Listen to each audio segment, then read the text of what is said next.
Okay, everyone, you guys can sit, please.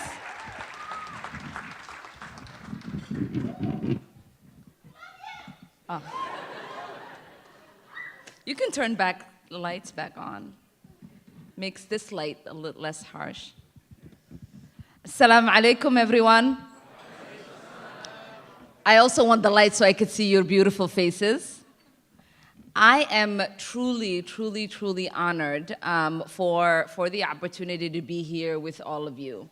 It's been a really hard week for the Muslim community, and I feel extremely lucky to be here in California with all of you fighting for justice, for equality, for the right for us to equally exist in this country. Many people expect our community to feel like it needs to hide every time something happens. But repeatedly, we have shown them that we are not to be bullied, we are not to be threatened, we are not to be terrorized, we are strong, resilient, and we will always show up to be ourselves because we know we have a right to a dignified existence and a dignified life.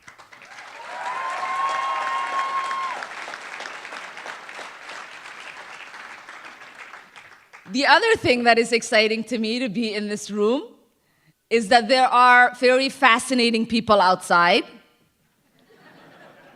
who for so many years have spoken about an Islam that is oppressive.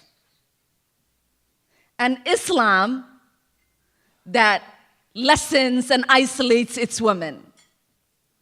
And today they gather outside to protest a Muslim woman who is in Congress. I mean, the irony in that is very entertaining to me. I know many of them drove miles to get here, spent a lot of energy and resources and money to purchase the signs that they have. But I don't think any of them realize that people like myself and many of the people in this room can care less about what they have to say because we know who we are and where we belong and what we stand for.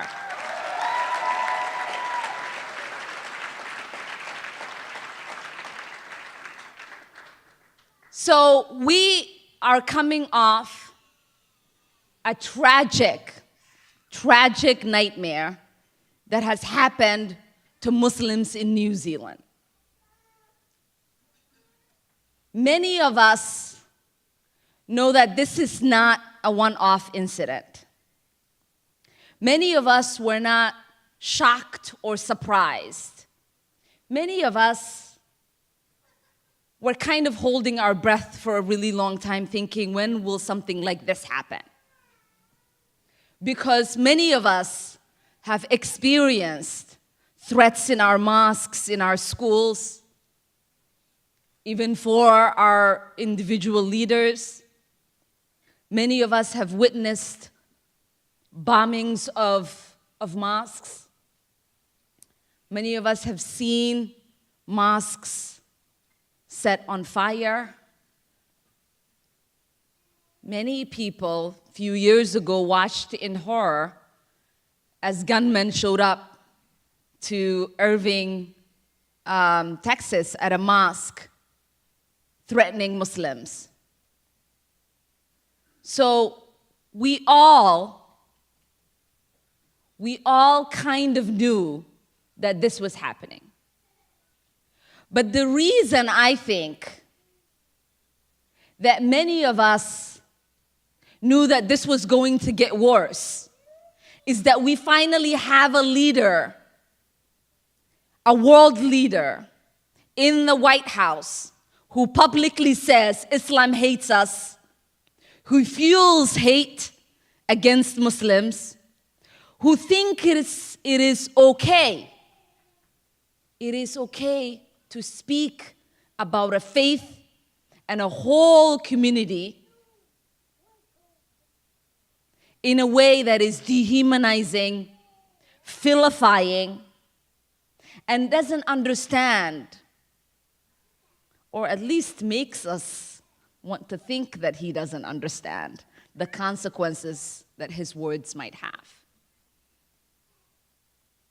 Some people, like me, know that he understands the consequences. He knows that there are people that he can influence to threaten our lives, to diminish our presence. But what we know and what Islam teaches us, and what I always say, is that love trumps hate.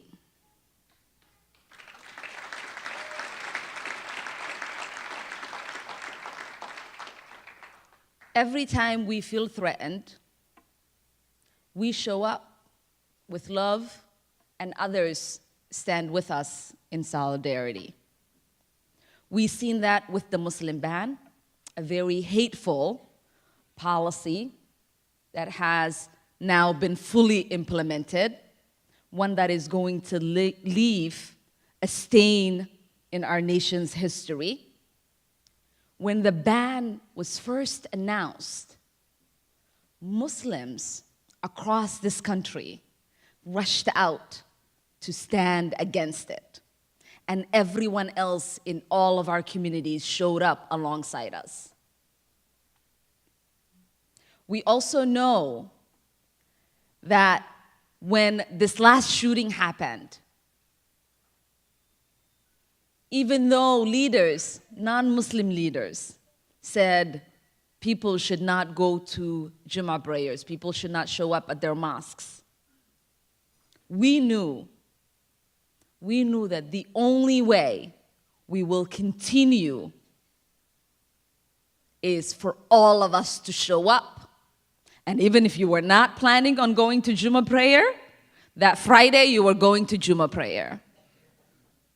And we knew that others within our communities will also show up. Because that is how it works. Once you are willing to stand up for yourself, once you recognize what your rights are, what you should be entitled to, then others will show up for you.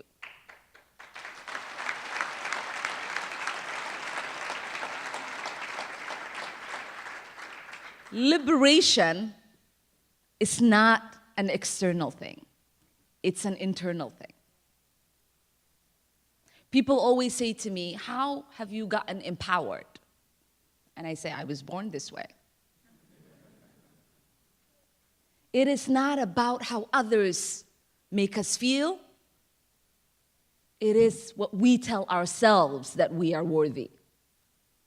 So when you know as a Muslim that advancing justice is very inherent in you, when you know as a Muslim our faith's initial foundations were built by a prophet who was vilified, had stones and fruit and all kind of things thrown at him, a prophet who had to make a pilgrimage and leave his home, then you know that when Ilhan is facing some controversy, that is not something to be afraid of. We might be headed to the promised land of speaking the truth and finding our external liberty once we internally liberate ourselves. Muslims for a really long time in this country have been told that there is a privilege that we are given, and it might be taken away. We are told that we should be appropriate, we should go to school, get an education, raise our children, and not bother anyone. not make any kind of noise. Don't make anyone comfortable. Be a good Muslim. But no matter how much we have tried to be the best neighbor, people have always worked on finding a way to not allow for every single civil liberty to be extended to us. You can clap for that.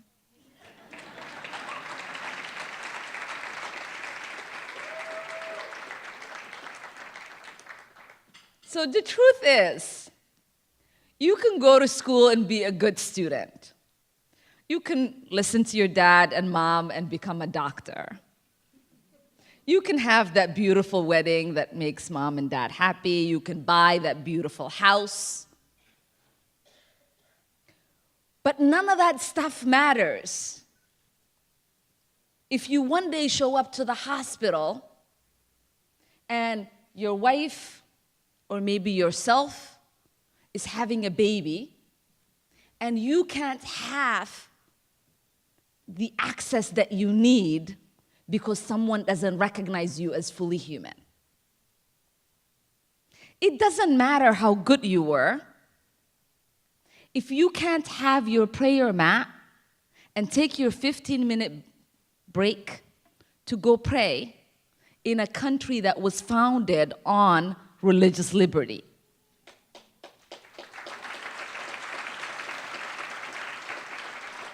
It doesn't matter how good you are. If you one day find yourself in a school where other religions are talked about, but when Islam is mentioned, we are only talking about terrorists. And if you say something, you are sent to the principal's office. So to me, I say raise hell, make people uncomfortable. Because here's the truth. Here's the truth. Far too long, we have lived with the discomfort of being a second-class citizen. And frankly, I'm tired of it, and every single Muslim in this country should be tired of it.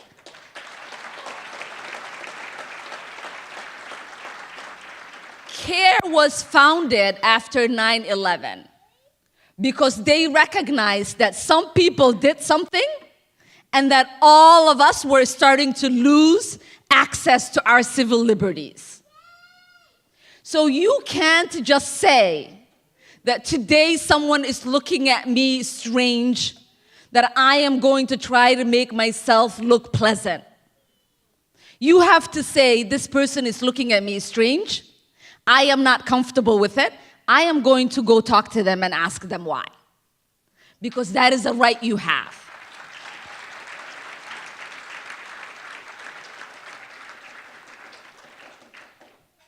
So there are people, and Hassan is on the right track. It's always good, right? I say you can't hate up close. You can't hate up close. Anytime you have an opportunity to go talk to someone, the chances of them hating you lessens. So that is a practice we should all adopt. But the one thing that has always been very fascinating to me, and Hassan and I were talking about this before I came down here, is that there are always these folks who have ayahs prepared in their head. It's part of their talking points. And I don't think, I mean, I'm not, a hafiz. I don't know. I don't know what, chapter 4, 135 says in the Quran. Any Muslim in here know what that is? No? Okay. Hassan does. That's expected, I suppose. But it goes, right? They're always putting these ayah numbers. And I'm like, I really don't know. Let me get back to you. I don't even know how to Google that yet. But there was a woman, again, who we're not going to mention, and she was talking to Hassan outside. He went to go talk to her because Hassan is brave like that. And so in their conversation, she's, right, like saying all of these chapter numbers and ayah numbers, verse numbers and chapter numbers. And I thought about it. I said, you know, we should like just kind of do that. I started a practice, and I'm hoping, you know, Muslims who are elected around the country would just do this. I tweet out verses of the Quran. I say assalamu alaikum and all, you know, alhamdulillah. I tweet back at people, astaghfirullah. I mean, I'm trying to make sure that people are Googling these words. I never really put the definition there because I want them to get comfortable as they Google what they mean. So I was thinking that, you know, I should think about maybe some ayahs that kind of explain why someone like me exists.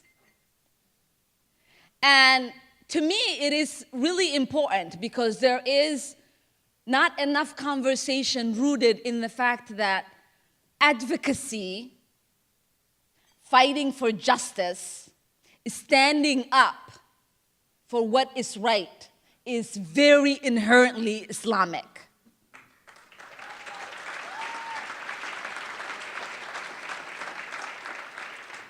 So for those of you who want to Google this ayah, it's in chapter 4, 135, and I'll paraphrase it.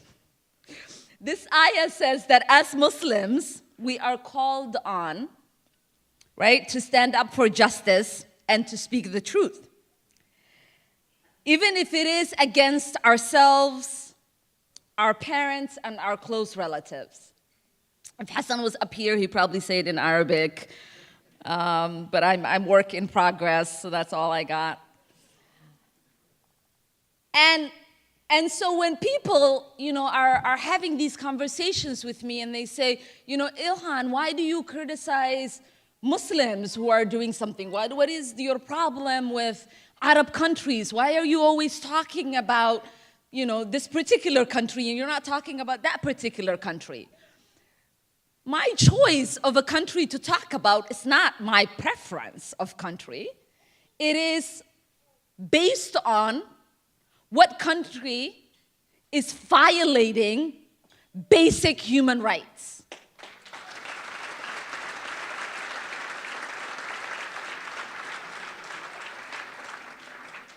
So it doesn't matter if that country is being run by my father, my brother, my sister.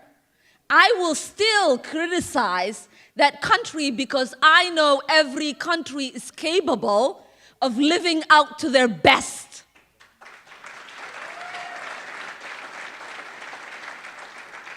Every leader has the ability to lead with compassion, to lead with justice. So it is important for us to recognize that and to make sure that we're not only holding people that we don't like accountable. We must also hold those that we love, have shared values with, accountable.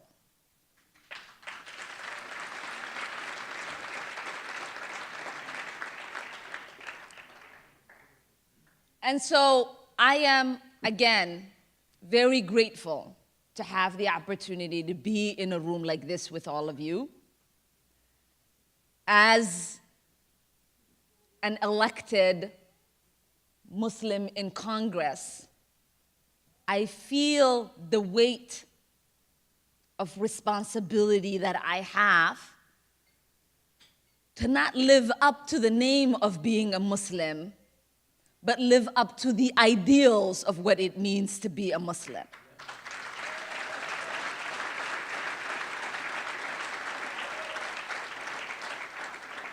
And I know as an American, as an American member of Congress, I have to make sure that I am living up to the ideals of fighting for liberty and justice. Those are very much rooted in the reason why my family came here.